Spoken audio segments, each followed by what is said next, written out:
This is Math 8, Section 4.1, Finding and Interpreting the Slopes of Lines. To recall some prior knowledge, talk about direct proportions.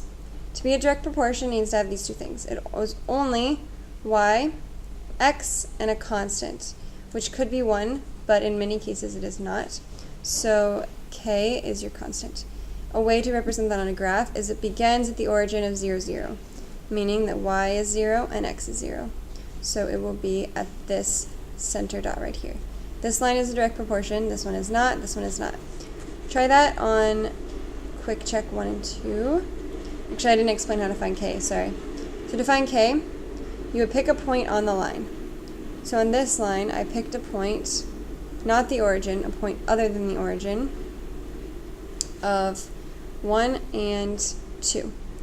On that line, we see 1 and 2, so I plug in 2 for y, and then 1 for x, and then I divided both by 1, just to use algebra, got rid of the 1's, and we have 2 over 1, so our constant is k equals 2. Now try that on quick check 1 and 2. Okay, define slope of line and relate unit rate to slope. So I drew this chart here. X is time in minutes.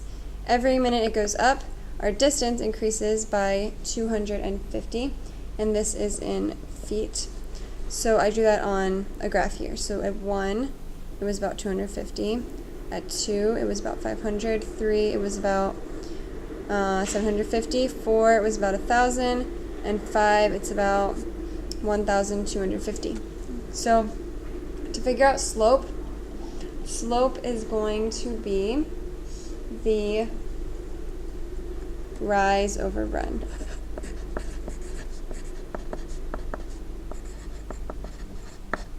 Many of you have done this before, so we're going to go through this review kind of quick. Slow down and pause if you need a little extra help on it. But rise is going to be the vertical change. Run is going to be the horizontal change. Slope is simply putting this number over that number, just like this, rise over run.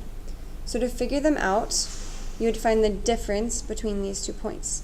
So this point here, point A, we can write as 2, 500, because x here is 2, y is 500. Therefore, it is written as 2, 500. This point here, B, is 5 and 1,250. So that's how you write that one. Now, we need to put this into the formula of rise over run. So to figure out run, we're going to take the xb minus xa.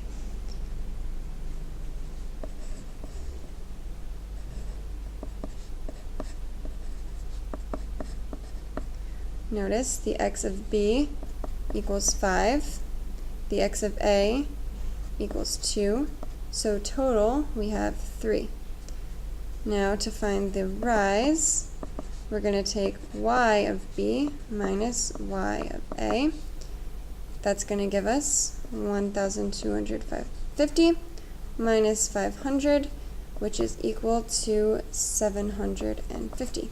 Now we know the run, we know the rise, so let's put them together in here.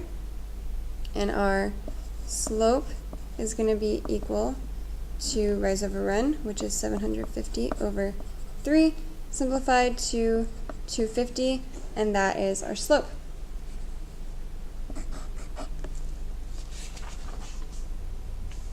Now the hands-on activity you don't have to do unless you need a little bit of extra help with this. So we'll go ahead and move on to example 1.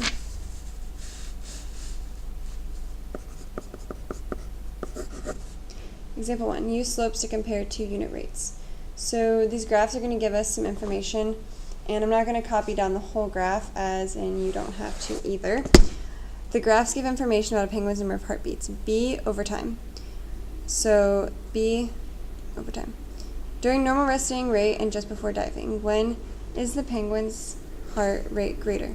During normal resting or just before diving? Notice it is different. So as time goes on, their heart beats different number of times as here. Here, by 2 seconds, we've already reached 400.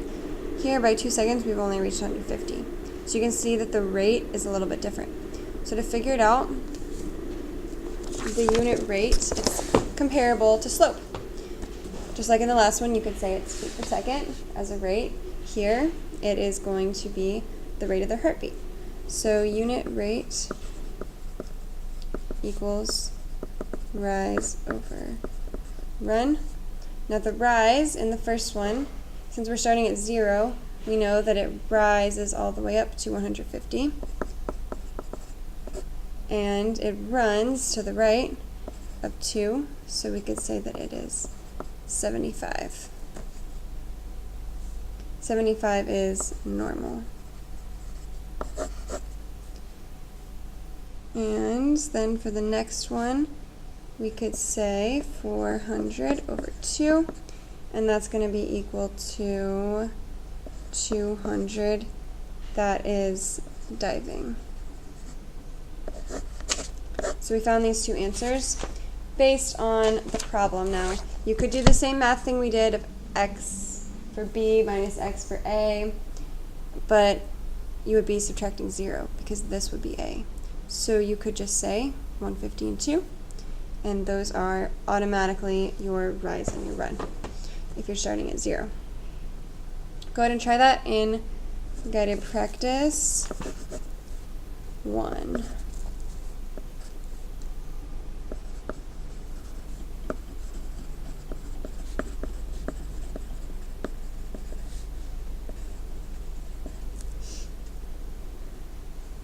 So some lines are going to be slanted different ways, and that's going to give it a different sign.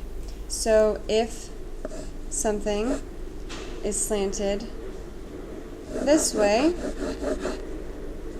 it's going up, up, up, up, up.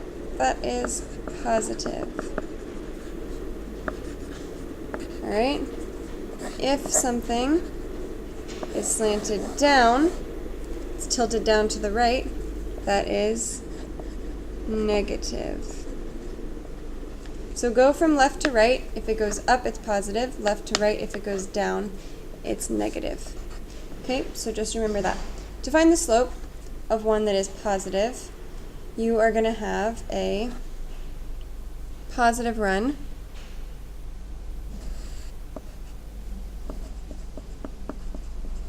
and a positive rise. Now notice a positive and a positive, when we find slope,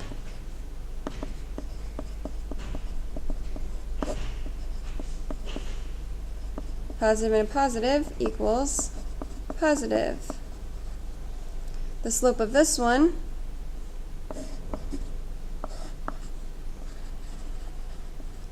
equals, so we can see that the run itself is positive because the run is going to the right.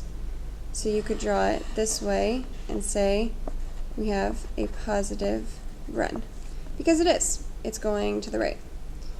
But the rise itself is going to be negative. It's not actually rising, it's falling.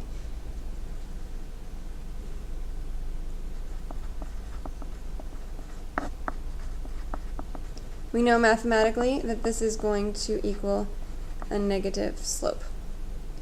Okay, you could have done it the other way where you flip these on the top, and so then your run would be negative and your rise would be positive if you're going that way. But for keeping it the same way's sake, do it on the bottom, and then you can see where it's going every time, and it'll always work. Example 2. So example 2 says, find the slope of each line. I'm not going to write out the whole thing, and you do not have to either. You just have to write out the math part. So it shows you already the vertical change and the horizontal change. So if vertical change is 5, that's rise.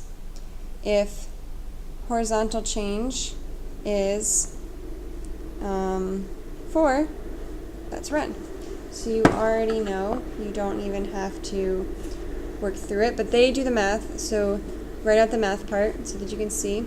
So to go vertical, you're going from the point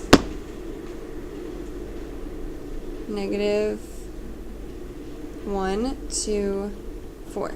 And remember, we always start with the second one, so start at B and then subtract that one. So 4 minus -1.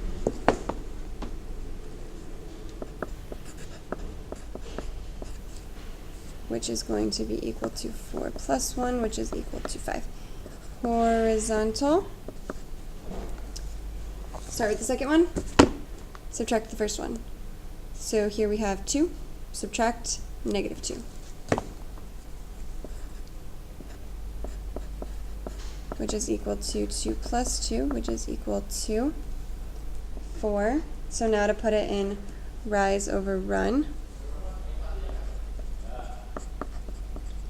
that's going to equal 5 over 4, which is your answer. Let's try B.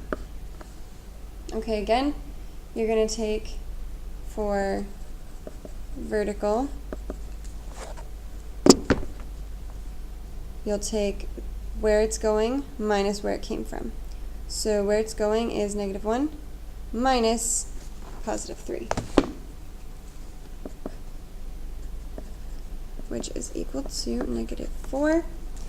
And then horizontal change, where it's going minus where it came from, so 1 minus -3.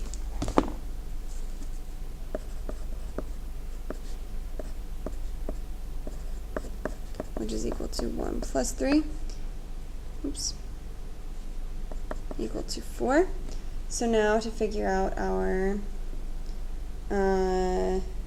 slope, we put this in rise over run, which is equal to -4 over 4, which is equal to 1, and that is the answer of the slope for B. Try this on guided practice 2 and 3.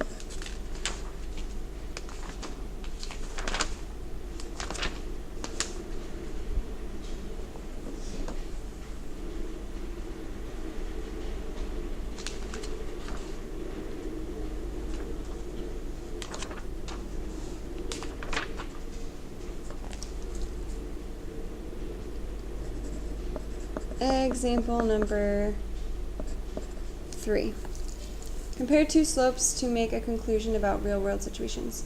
So A says, at what speed is the red car traveling? A red car and a blue car leave the same garage at the same time. Each driver drives at a steady rate. The graph represents the distance, d miles, traveled by the red car over time, t hours. The blue car traveled 140 miles over the same length of time. So to find the speed, you get it from slope. So we're already given the graph, which you don't have to redraw. You just have to find the solution for the slope. So slope we know is rise over run, and we could just use the origin point of 0, and we could say that the run is 4, the rise is 150. So 150 rise over run 4.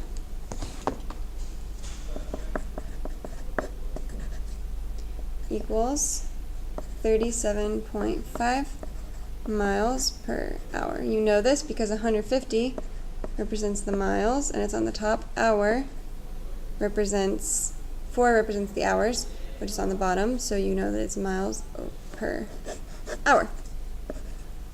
B, at what speed is the blue car traveling? So they gave us the graph for the red car. The blue car, they didn't give us a graph, but we don't have to figure the graph out. We just have to know from the problem how many miles it traveled, its distance, over its time. Because basically rise is representing distance traveled, because that's here. Run is representing time. So we could say distance over time, and we don't have to draw out the graph. Distance over time is 140 miles over 4 hours, which is equal to 35 miles per hour. And then C, suppose you graph a line showing the distance traveled by the blue car after t hours on the same coordinate plane as the one showing the distance traveled by the red car after t hours. Would the blue car's graph be steeper or gentler than the red car's graph? So to do that, we can just look at the speed of the red car. And we can say, all right, the blue car traveled in 4 hours, 140. So its point only reached here. Now, I'm not going to draw in the book, but if I draw a line from here to here, I know that it's going to be a little bit gentler. It's not going to be as steep. So you could say that it is less steep. Please try this on guided practice 4.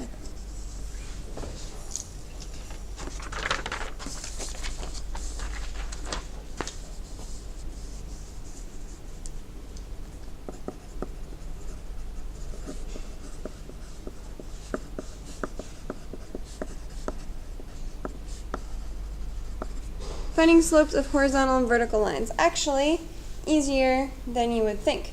So if anything is horizontal,